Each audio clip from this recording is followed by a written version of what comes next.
Kaushik এডুপান YouTube চ্যানেলে আজকে আমরা 8A পেপারের সাজেশন নিয়ে আসছি। এর আগে তোমাদের যে 3টে পেপার পরীক্ষা হয়েছে তোমরা দেখেছো যে পরীক্ষা প্রত্যেকটি প্রশ্ন কমন এসেছে, একমাত্র ফিফথ পেপারটা ছাড়া। ফিফথ পেপারের প্রশ্ন একটু বেশ গন্ডগোলে ছিল, বাকি প্রত্যেকটি পেপারেই কিন্তু 20 মার্কস, 7 মার্কস এবং 12 মার্কস একেবারে হুবহু মিলেছে। তাই আমি 8A পেপারটা একটু সাজেশন দিয়ে রাখছি। প্রথম হচ্ছে 18 মার্কস, ঔপনিবেশিক বাংলার কৃষি কাঠামোতে চিরস্থায়ী বন্দোবস্তের প্রভাব। 2, ঔপনিবেশিক ভারতের অর্থনৈতিক ইতিহাসের প্রেক্ষাপটে স্বদেশি শিল্প। এটা কিন্তু বড় প্রশ্ন, এই স্বদেশি শিল্প কাকে বলে এই নিয়ে কিন্তু এটা 7 মার্কস দিতে পারে।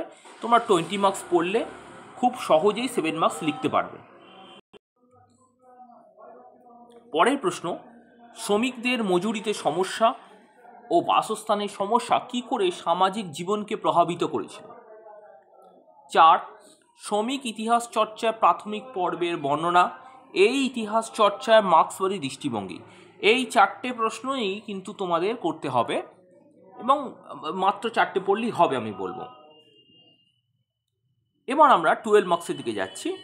প্রথম, পাঞ্জাবের অর্থনীতিতে গম চাষের গুরুত্ব। পাঞ্জাবের অর্থনীতিতে গম চাষের গুরুত্ব। 2, দাক্ষিণাত্য প্রজাস্বত্ব আইন 1879।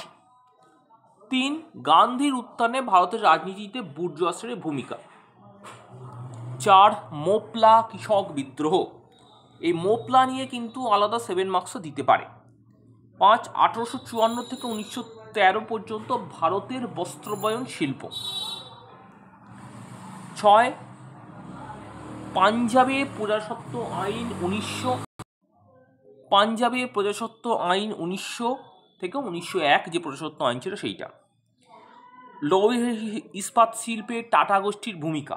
এই টাটা গোষ্ঠীর ভূমিকার সঙ্গে যখন টিস্কো প্রতিষ্ঠিত হয়, টিস্কো নিয়ে কিন্তু আলাদা 7 মার্কস তোমাদের আসতে পারে। এই বড় প্রশ্নের সঙ্গে কিন্তু এটা রিলেটেড, এটা পড়লে এটা হয়ে যায় উত্তর। 8, 1858 খ্রিস্টাব্দ থেকে 1914 পর্যন্ত ভারতের বৈদেশিক বাণিজ্যের মূল বৈশিষ্ট্য। প্রত্যেকটা প্রশ্ন কিন্তু ভীষণ ইম্পর্টেন্ট, একটা প্রশ্ন কিন্তু মিস করা যাবে না। এই কটা প্রশ্ন তোমরা নিশ্চয়ই করেছো, একবার রিভিশন করে নেবে। এবার আমরা 7 মার্কসের দিকে আসছি। রায়তওয়ারি বন্দোবস্ত, নীল বিদ্রোহ, সাঁওতাল বিদ্রোহ।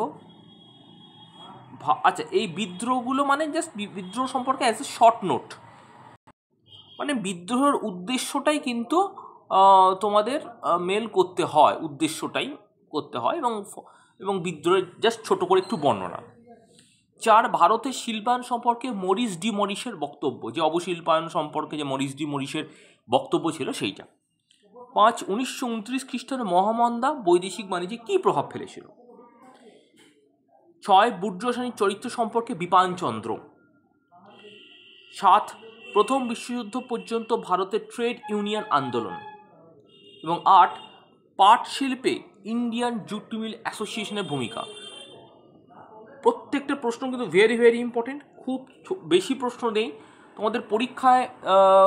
4টি প্রশ্ন করতে হয় 7 মার্কসে, 7টা মনে হয় থাকে, তো এই 8টা প্রশ্ন করাই যে 7 মার্কসে। এই কটা প্রশ্ন পড়লেই কিন্তু তোমরা মোটামুটি কমন পাবে এবং আগের পেপারগুলোও দেখেছো কমন পেয়েছো।